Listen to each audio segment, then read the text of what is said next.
Bonjour, je suis Frédérique Rose, comme la fleur, mais avec un Z comme Zanzime. Je suis naturopathe formée à l'ISUPNAT et j'ai choisi de vous dévoiler ici quelques secrets pour améliorer, harmoniser, retrouver votre santé.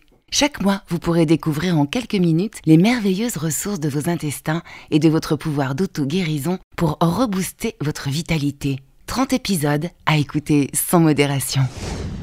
Les intolérances alimentaires. Tout le monde en parle. Phénomène de mode ou signes avérés des mauvais temps de malbouffe. Amicalement Ventre fait le point sur l'un des principaux coupables, le gluten.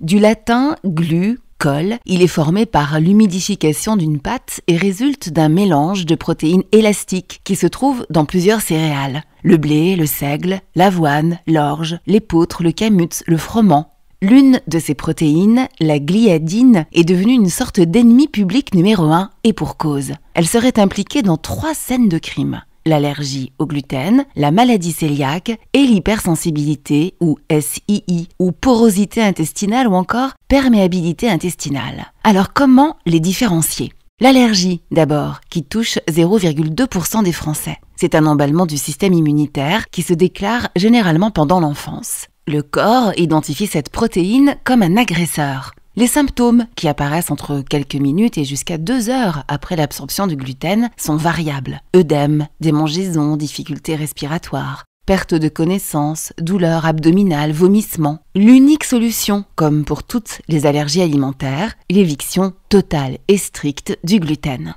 La maladie cœliaque, quant à elle, est une intolérance qui provoque une réaction auto-immune et atrophie les villosités qui recouvrent la paroi intestinale. Cette barrière intestinale n'étant plus étanche, elle laisse passer d'infimes fragments de gluten que le système immunitaire considère comme des intrus et fabrique, pour les dégommer, des facteurs d'inflammation qui vont se retourner contre la muqueuse intestinale et ses villosités, qui ne pourront plus remplir leur mission d'absorption des nutriments. S'en suivront des déficits en fer, en calcium, en acide folique et des dysfonctionnements digestifs sévères. Un dosage sanguin permet de savoir si vous souffrez de la maladie cœliaque qui contraint à une éviction sérieuse du gluten, chaque écart réactivant l'inflammation intestinale. Et la muqueuse a besoin de beaucoup de temps pour se régénérer.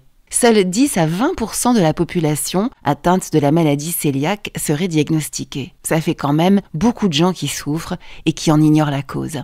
Enfin, l'hypersensibilité, qui touche environ 6% des Français quand même, n'implique pas le système immunitaire, mais déclenche les mêmes symptômes digestifs fort inconfortables.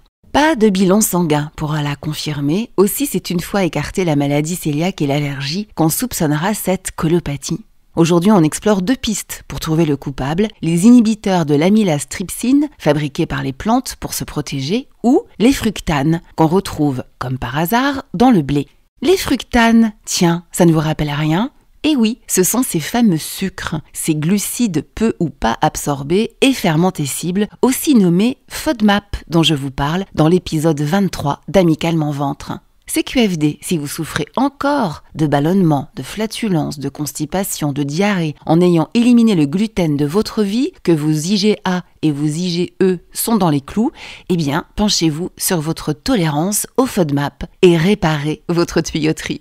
Alors, me diriez-vous, pourquoi nos ancêtres ont-ils consommé du pain sans l'ombre d'un problème d'inflammation intestinale, alors qu'aujourd'hui, le nombre de personnes concernées ne cesse d'augmenter ? Eh bien parce que le gluten moderne a été génétiquement transformé et que l'industrie agroalimentaire en a rajouté à outrance dans moult produits pour les rendre plus moelleux, plus goûteux, plus addictifs. Un grain de blé ancien contient un maximum de 5% de gluten. Son descendant moderne en affiche presque 20%.